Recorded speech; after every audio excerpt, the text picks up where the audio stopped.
우리 하나님께서 귀한 은혜와 사랑으로 여기까지 인도해 주셨습니다. 우리 뒤돌아보면 참 힘든 일도 많았고 기쁜 일도 있었지만 어쨌든 여기 이 자리까지, 이곳까지 함께 동행하시고 축복하신 우리 하나님의 동행하심에 큰 감사와 영광을 돌립니다. 무엇보다도 사랑하는 성도 여러분과 함께 여기까지 오게 된 것 감사합니다. 여러분 이웃들을 한번 돌아보시길 바랍니다. 얼마나 귀한 분들인지 우리가 함께 이 험난한 세상의 동행자로 함께 걷는다는 것 참 귀한 일입니다. 우리 서로 인사할까요?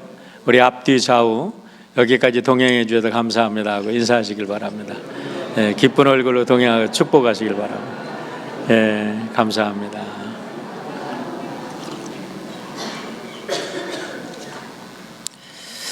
여러분 지난 한 해 동안 우리가 얼마나 동행한지 아십니까? 제가 한 주간 동안 이렇게 묵상을 하는 중에 참 많이 긴 거리를 동행해 왔구나라는 생각을 하게 되었습니다. 우리 지구가 하루에 자전을 4만 킬로를 합니다. 그러니까 하루에 4만 킬로를 우리는 그냥 가만히 있어도 동행하는 거예요. 한 시간에 1670km를 지구는 달리고 있습니다.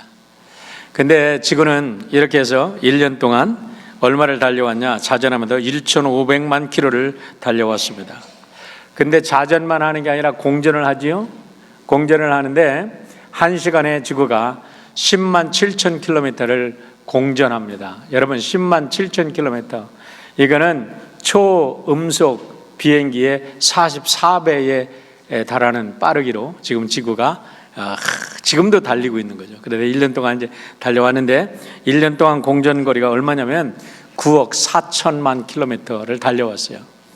그래도 공전과 자전주기를 합치면 한 9억 한 5천만 킬로미터를 우리가 함께 달려왔는데, 그냥 알기 쉽게 10억 킬로라고 합시다. 10억 킬로.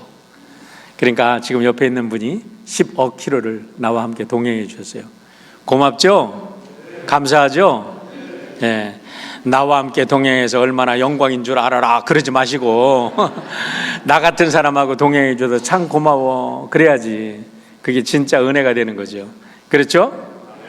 네. 그런데 어떤 분들 보니까 나와 함께 동행해서 얼마나 영광인 줄 아냐? 이런 사람도 있는 것 같아. 그런데 참 돌이켜보면 얼마나 감사한지 몰라요. 제가 철들고 나니까 이렇게 못된 목사한테 제 아내가 평생 동행해 주는 게 얼마나 감사한지 그저 감사할 뿐이에요. 지난 2주 전에 우리 원로 장로님께서 금혼식을 맞으셨어요. 다음 해에 이제 잔치를 하신다 그러는데 50년 동안 달려온 거리는, 두 분이 달려온 거리는 500억 킬로미터, 500억 킬로미터. 아이고 할렐루야. 한 장로님 축하드립니다. 한권사님 축하드려요. 500억 킬로미터를 동행하시면서 여기를 이렇게 사랑으로 달려오셔도 지금도 교회를 섬기시고 성도들을 사랑하는 그 아름다운 모습, 우리 주님과 함께 하셨기 때문에 그런 행복한 삶을 사시는 줄 믿습니다. 여러분 행복한 삶을 사시기를 축원합니다. 행복하시기를 바랍니다. 행복은 사명감을 가지고 행복하시길 바랍니다. 불행하면 복음을 전할 수 없어요. 불행한 사람 누가 닮고 싶습니까? 여러분의 행복한 사람을 닮고 싶지. 그러니까 우리가 주님께 영광을 돌리고 주님의 복음을 전하려면 행복을 사명감 가지고 행복해야 된다니까. 여러분 서로 행복하시길 바랍니다. 행복하시길 바랍니다. 행복하시길 바래요. 진짜 그러실 거지 왜 이렇게 어메 그러십니까? 그래요. 여러분 힘 좀 내십시다. 1년 동안 달려와서 에너지가 소진됐는지 모르지만 오늘 성령께서 여러분에게 새로운 에너지를 폭포수처럼 내려주시기를 축원합니다. 여러분 그런데 우리가 맘만 먹는다고 행복한 것이 아니라 행복의 원리 안에서 살아야 돼요. 올해 우리 교회에 주신 표가 말씀 안에서 행복한 교회라고 하셨어요.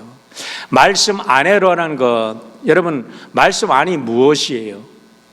이것은 그냥 말씀 in the word가 아니라 abiding in God's word, 하나님의 말씀 안에서. 하나님의 말씀이 뭐예요? 예수 그리스도께서 이 땅에 육신을 입고 말씀이 육신이 되어 오셨어요. 그러니까 예수 안에서, 예수님의 뜻 안에서 예수님께 순종하면서 예수님과 동행할 때 우리가 행복한 삶을 살게 되는 줄 믿습니다. 삶에는 분명한 원리가 있는 겁니다. 헬멘 헤세의 어거스트라는 조그만 작품이 있는데, 이 책을 읽어보면 엘리자베스라는 한 여인이 일찍이 남편을 잃은 상태에서 유복자로 아이를 낳습니다. 가난한 여인이 아이를 낳고 나니까 남편도 떠나고, 그래서 이 아이를 어떻게 키울까, 그러면서 이 아이를 이제 젖을 먹이면서 늘 이 아이가 정말 사람들에게 사랑받고 살았으면 좋겠다 이러면서 소원을 가지고 살아갑니다. 그러다가 아이가 세례를 받을 때쯤 돼가지고 이제 옆에 있는 할아버지한테 찾아가서 이 아이의 갓파더이 좀 돼달라고, 이 아이의 대부가 좀 돼달라고. 우리 미국 사람들은요, 세례 받을 때 갓파더를 데리고 옵니다. 그래가지고 평생 부모가 있지만 또 그의 갓파더이 돼가지고 그를 위해서 기도해주고 그에게 또 조언을 해주고, 그런 신앙의 아버지로서 또 제3자를 두게 되는데, 갓파더가 되게 해달라고 그러니까 이 노인이 그때 그 엘리자베스에게 얘기합니다. 내가 나에게 한 가지 소원을 말해주렴. 그러면 내가 이 소원을 이 아이에게 이루어지기를 내가 원하게 해주겠다고 그렇게 이야기를 합니다. 그러니까 이 어머니가 이 아이가 평생 사람들에게 사랑받고 살게 해달라고 그렇게 이제 소원을 빕니다. 그러니까 내 소원이 이루어질 것이다 하고 이제 축복을 해줍니다. 그런데 이 아이가 크면서 너무나 아주 애가 예쁘게 생기고 잘생기고 지혜롭게 생겼어요. 그러니까 많은 사람들에게 사랑을 받기 시작합니다. 이렇게 커가면서 이렇게 보니까, 어머니가 보니까 정말 애가 사랑을 받기 시작하고 그 아름다운 소원이 이루어지는 것을 이제 경험을 합니다. 그런데 문제는요, 이 아이가 커가면 커갈수록 행복하지 않았어요. 왜냐하면 남에게 사랑받기만 했지 사랑을 줄 줄 몰라. 남에게 용서는 받았지 용서를 줄 줄 몰라. 그러면서 철저하게 자기 중심적으로만 살다 보니까 이 사람이 점점 교만한 사람이 되어가고 점점 자기밖에 모르는 이런 비참한 삶을 살게 된다는 것을 스스로 깨닫게 되는 거예요. 자기 스스로 깨닫게 되는 거예요.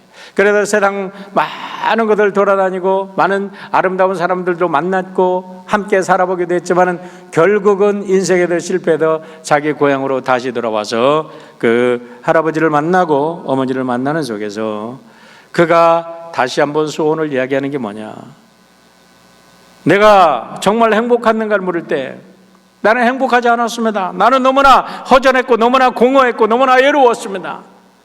나는 축복받은 사람이 아니었습니다. 그때 깨닫고 다시 한번 축복받기를 원하는 게 뭐냐, 이제는 사랑받기보다는 사랑하면서 사는 사람이 되기를 원합니다.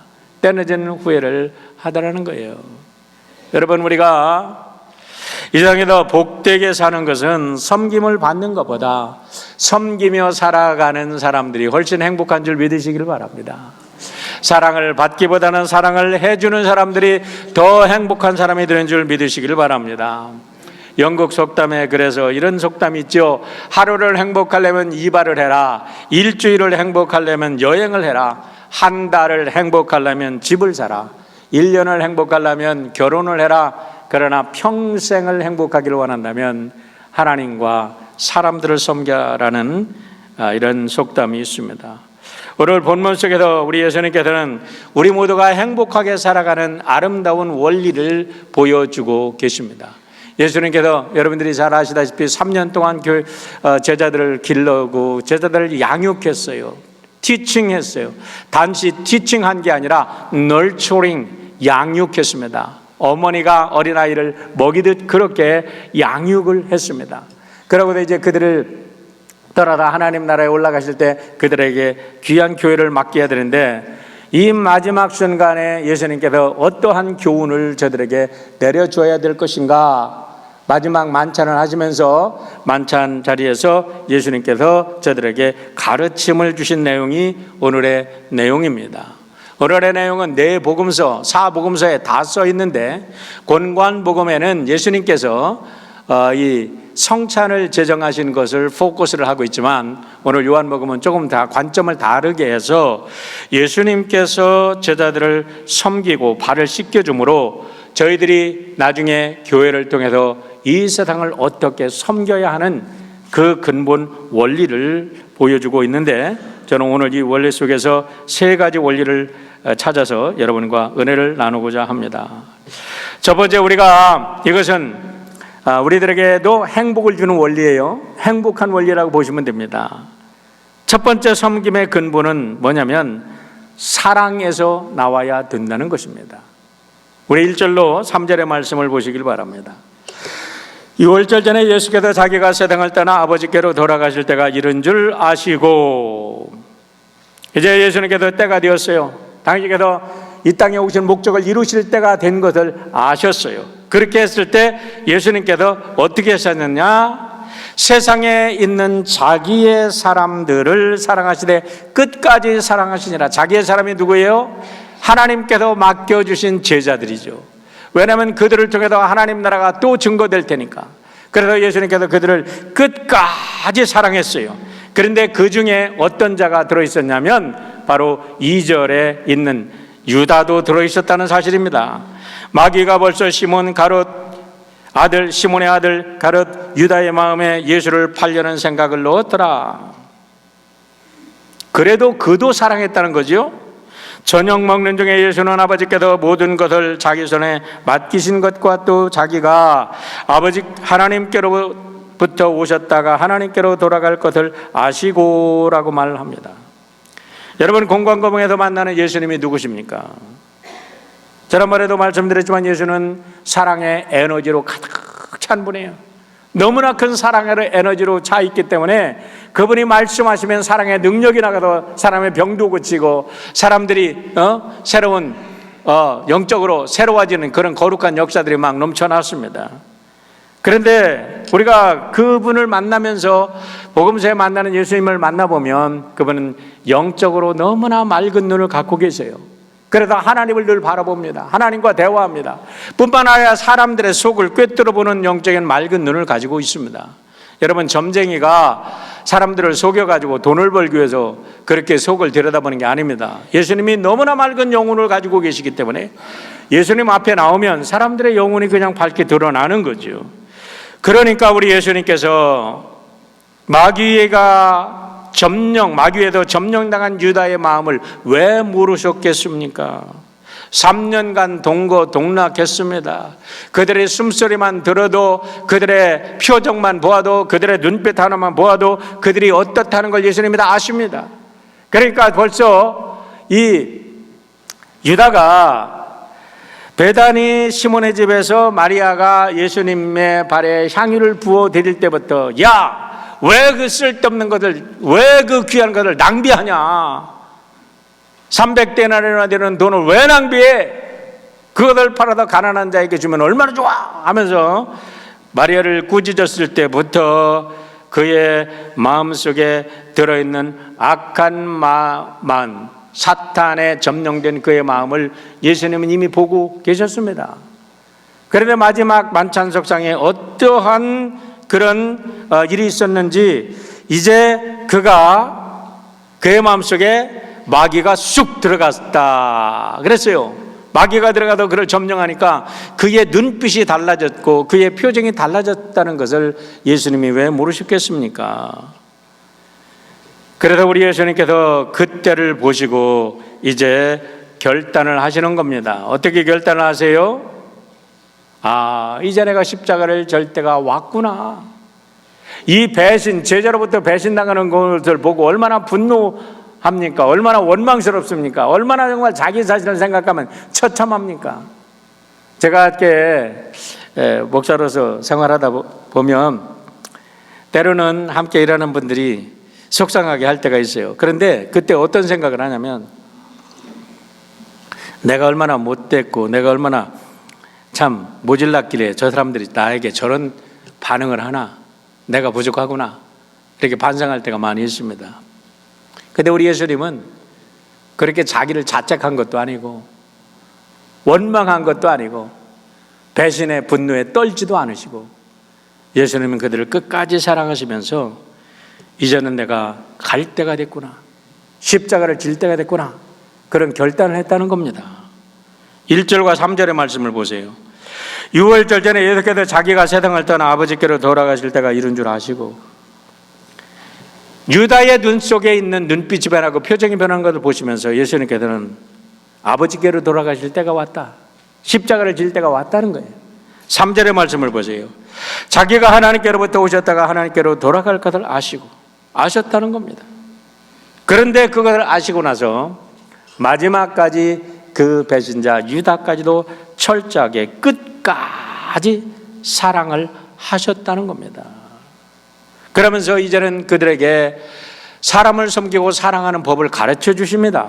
그러기 위해서 우리 예수님께서 자기 겉옷을 벗으시고 수건으로 허리를 동이시고 제자들의 더러운 발을 이제 씻어 주시면서 원수까지 사랑하는 법을 실제로 가르쳐 주시는 것입니다. 여러분, 어떻게 우리가 원수를 사랑할 수 있습니까? 주님의 사랑을 받아보지 않은 사람은 절대로 원수를 사랑할 수 없습니다. 거리 텐붐이라는 여인에 대해서 여러분 너무 잘 아십니다. 어린 시절에 낫제에 의해서 끌려갑니다. 그 프리즌 캠프에 가서 별의별 정말 능멸을 당하고 자기들의 그 친구들이 강간을 당하고 자기의 언니가 강간을 당하고 죽어가는 모습을 눈으로 목격한 여인입니다. 자기도 더 수많은 고통을 당했어요. 그러다가 다행히 2차 대전이 끝나고 나서 그가 이제 예수님을 믿고 예수님의 복음을 증거하러 독일에 갔을 때에 그 현장에서 그렇게 자기를 고문하고 자기의 언니를 고문했던 그 사람을 만나게 됩니다. 그때에 그 사람을 만났을 때에 그때의 감정을 자기가 설교한 내용이 있습니다. 영상을 한번 잠깐 보시길 바랍니다. 이게 거리 텐붐 여사의 설교입니다. 영상이. It was some time ago that I was in Berlin. And there came a man to me and said, Mr. Bohm, I am glad to see you. Don't you know me? And suddenly I saw that man. That was one of the most cruel Aufsehers, guards, in the concentration camp. And that man said, I'm now a Christian, I have found the Lord Jesus, I read my Bible and I know that there is forgiveness for all the sins of the whole world, also for my sins. I have forgiveness for the cruelties I have done. But then I have asked God grace for an opportunity that I could ask one of my very victims forgiveness. And Fräulein ten Boom, once mir vergeben, will you forgive me? And I could not. I remembered the suffering of my dying sister through him. But when I experienced that I could not forgive, suddenly I knew I myself have no forgiveness. Do you know that Jesus has said that? When you do not forgive those who have sinned against you, my heavenly Father will not forgive you your sins. I knew, I am not ready for Jesus coming because I have no forgiveness for my sins.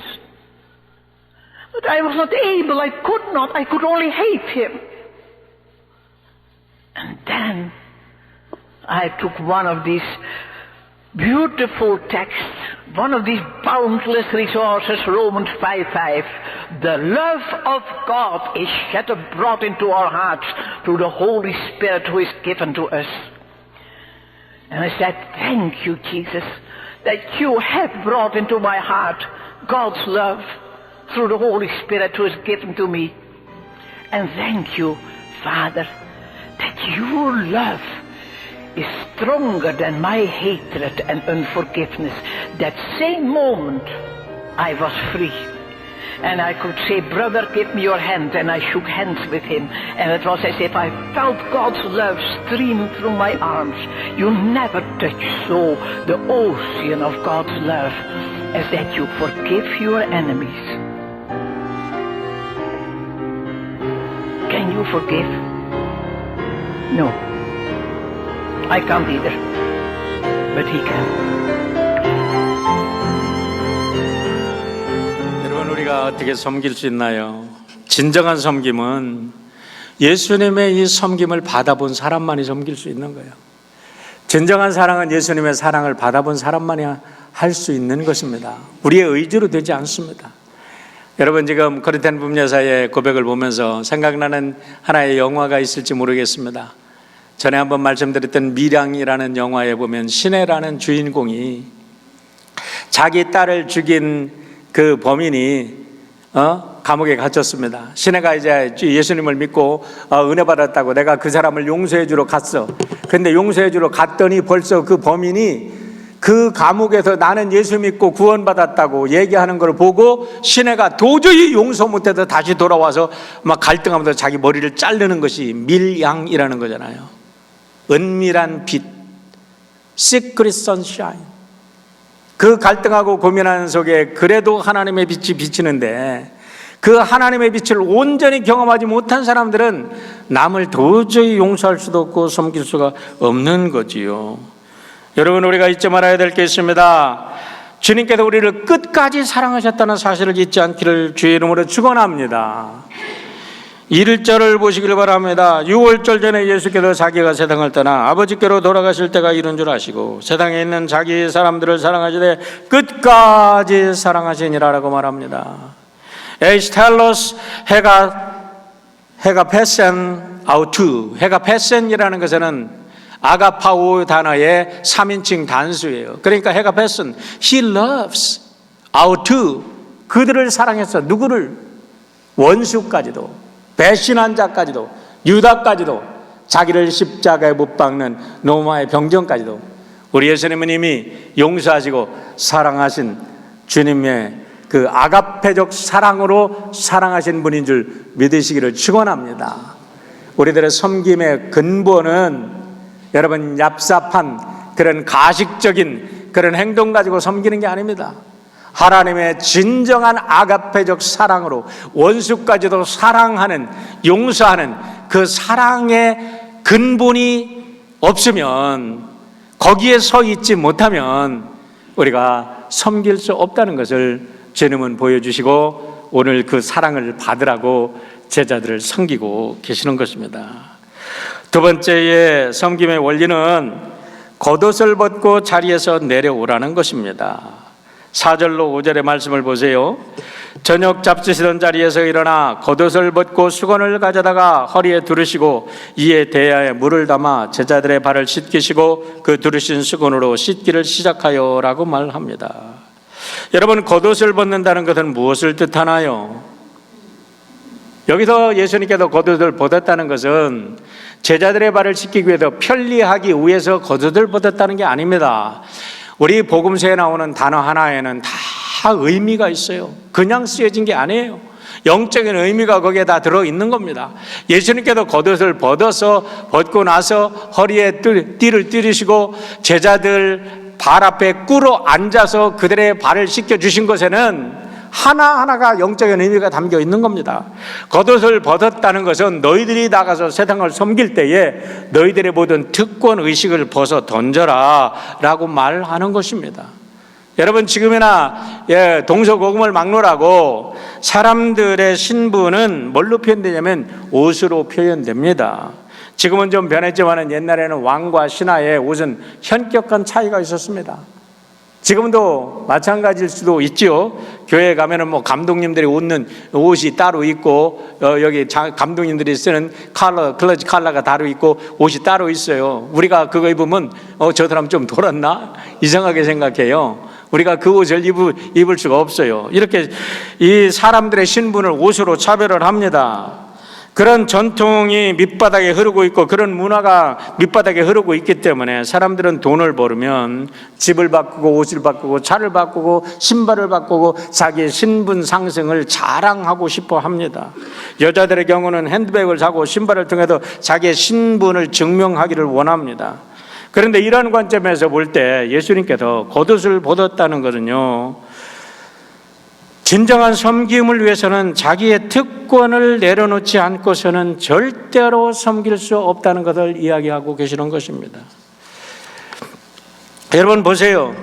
우리가 가난한 사람을 보면 누구나 동정심을 하게 되는 것은 하나님께서 우리들의 마음속에 넣어준 사람이기 때문에 다 갖는 거예요. 우리가 이 동정심이라는 것을 영어로 pity라고 말하기도 하고 sympathy라고 말하기도 합니다. 그러나 그것을 넘어서 우리가 한 차원 더 앞으로 나가야 되는 것은 compassion의 마음을 가져야 돼요. compassion. 패션이라는 게 순환을 당하고 고난을 당하는 마음입니다. 아픔입니다. 그런데 이 패션이라는 것은 compassion, 그의 아픔과 그의 고통과 그의 모든 슬픔을 끌어안고 내가 그의 아픔 속에 함께 참여하는 compassion을 가져야 돼. 그래서 지금 이 sympathy라는 단어하고 compassion이라는 단어를 제가 NIV에서 찾아봤거든요. 어저께 이게 찾아보니까 sympathy라는 단어는 구약에만 6번 사용되어 있고 compassion이라는 단어는 82번이 성경 전체에 사용되어 있는데 이 복음서에만 12번이 스프랑크니조마이라는 단어로 사용이 되어지고 있습니다. 여러분, compassion을 갖기 위해서는 우리가 우리의 옷을 벗어내야 된다는 거예요. 이 특권의 옷을 먼저 내야 된다는 겁니다. 인종적 특권의 벽을 허물지 않고 절대로 사람을 섬길 수가 없습니다.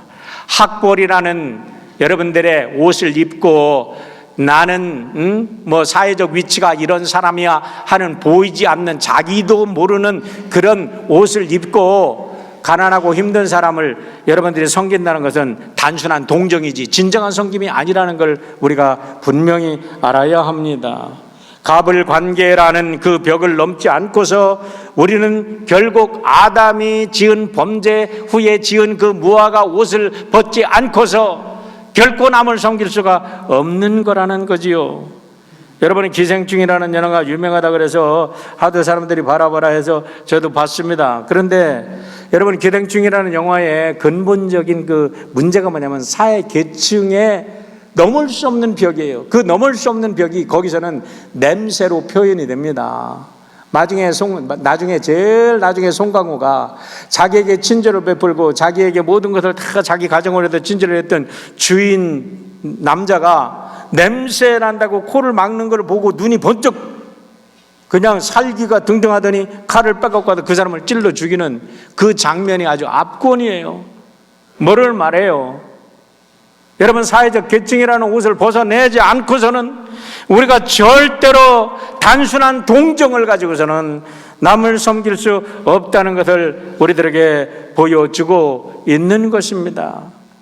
이 기생충이라는 영화가 지금 미국에서 2200만 관객을 끌어모았고 전 세계에서는 1억 2600만 명의 관객을 끌어들여서 내년에는 흑백 갈등으로 이게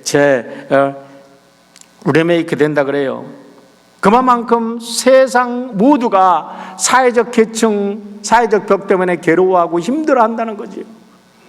우리가 진정한 섬김은 여러분, 우리가 이와 같은 우리들의 특권의 옷을 벗어 내려놓고 학벌의 옷을 좀 벗어 내려놓고 권위의 옷을 좀 벗어 내려놓고 열등의식에, 거꾸로 말하면 열등의식의 옷도 좀 벗어 내려놓고 과거에 그 상처받은 그 누더기 같은 상처 옷도 좀 벗어 내려놓고 좀 맑고 깨끗한 모습으로 주님 앞에 서서 주님께서 지금 나를 바라보시고는 그런 모습으로 우리가 이웃을 사랑하고 섬길 때에 진정한 하나님의 사랑의 역사가, 능력이 그 속에서 나오는 줄 믿으시기를 바랍니다.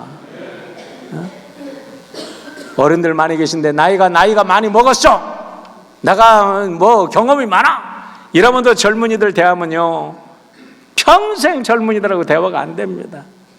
아유, 너희들이 더 신지식을 배웠지, 그래 내가 너희들한테 좀 배워야 되겠다 이러면서 다가가야지. 언제나 하면서 내가 어른인데 나를 섬겨라 이러면서 어떻게 여러분 그들과 대화하고 그들과 섬기겠어요? 남편과 아내가 내가 돈이 없을 때 나한테 시집 와서 당신 이제 와서 당신 집 좀 잘 살게 됐잖아 그런 옷을 자기가 장벽을 가지고서 언제 부부가 진정한 사랑과 섬김이 나눠지겠습니까?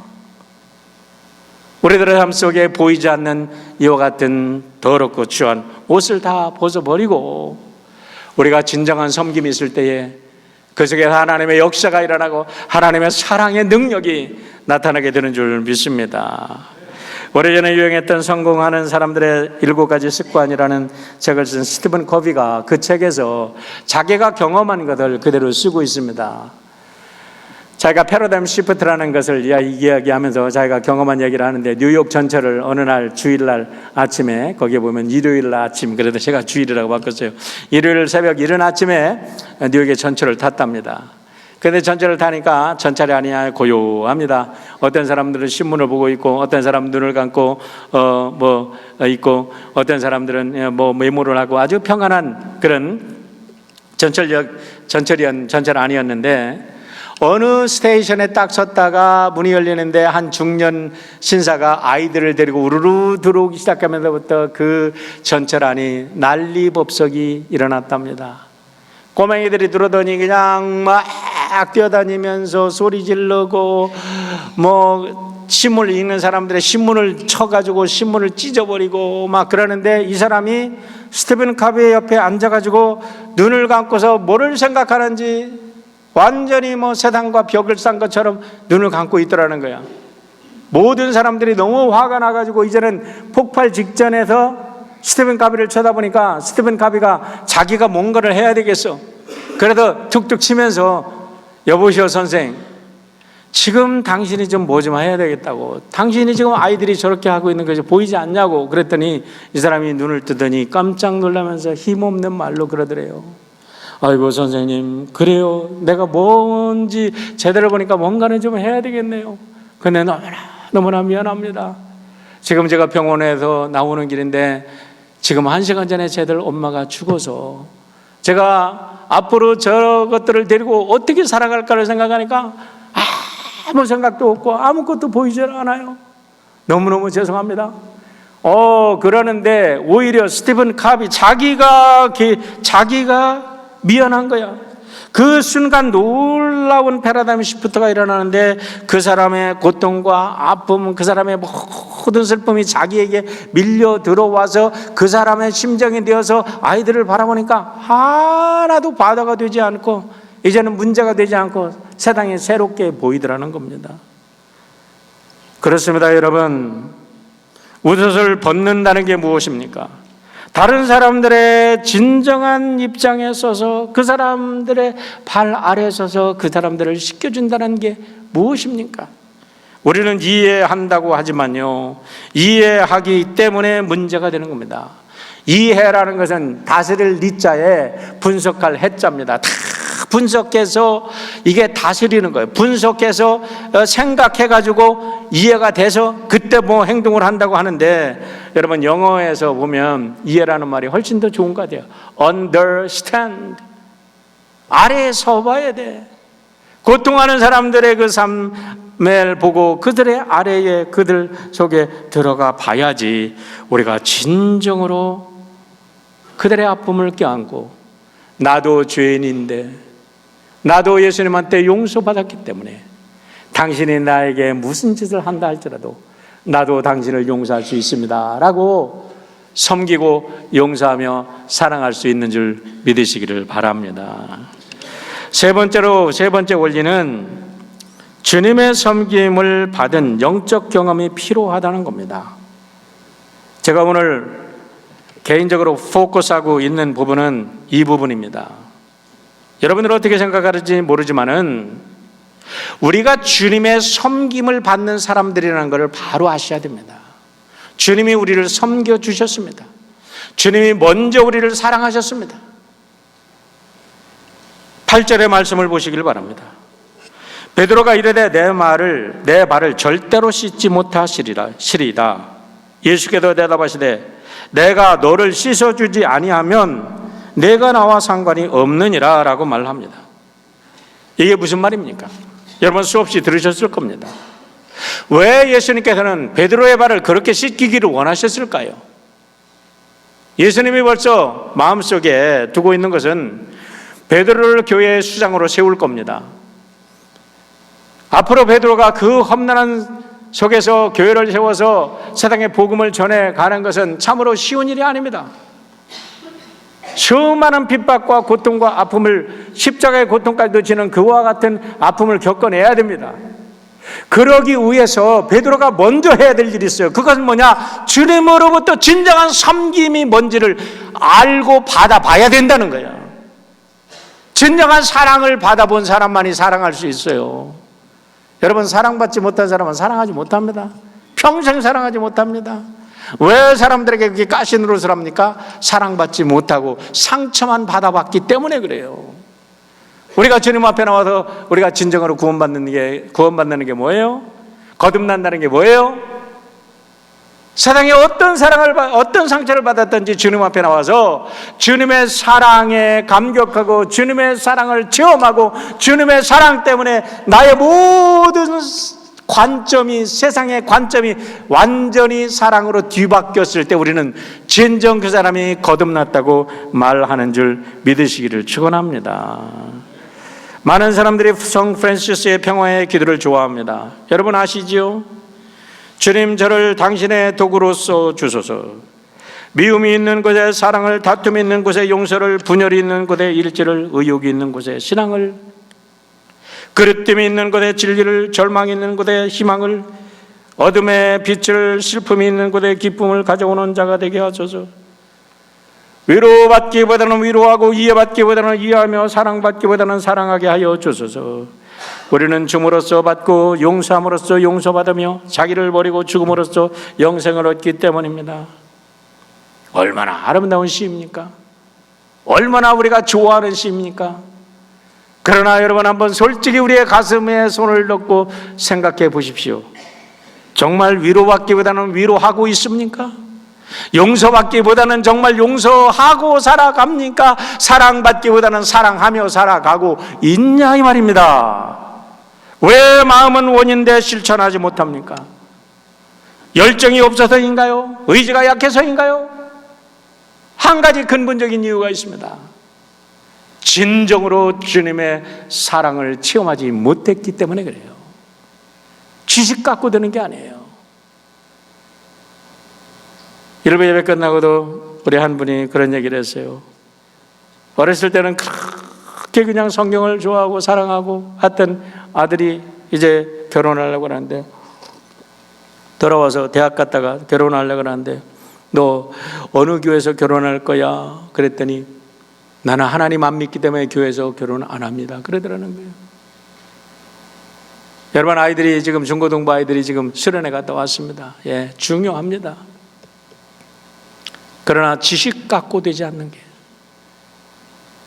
진정으로 예수 그리스도 하나님 되신 그분이 우리의 발을 씻어주시는 경험을 영적으로, 개인적으로 정말 우리가 경험할 때 그 사람도 예수님처럼 원수까지도 사랑하고 원수의 발도 씻어주는 아름다운 사람으로 변화되는 줄 믿으시기를 축원합니다. 이제 한 해가 가고 새 해가 옵니다. 여러분, 새해를 어떻게 맞으실 것입니까? 어떻게 우리가 새해를 준비하고 어떻게 새해를 맞아야 복된 삶, 행복한 삶을 살 수 있을까요? 탈무드에 나오는 이야기가 있습니다. 한 나그네가 길을 가는데 너무나 지쳤는 상태에서 마차를 만났습니다. 너무나 잘 됐습니다. 그래서 너무나 다리가 아파서 마차를 세우고 태워달라고 부탁을 했는데, 그 마부가 너무나 착해도 기꺼이 마차를 태워주었습니다. 나그네가 마부에게 물었답니다. 예루살렘까지는 얼마나 걸리나요? 예, 30분이면 족합니다. 그러더래요. 시계를 보고서 30분이니까 이제 30분은 내가 잠을 잘 수 있겠구나, 그러고도 좀 쉴 수 있겠구나. 눈을 잠깐 붙이고서 눈을 떠보니까 정말 30분이 더 지났어요. 그런데도 마차가 계속 가고 있는데 예루살렘은 아니야.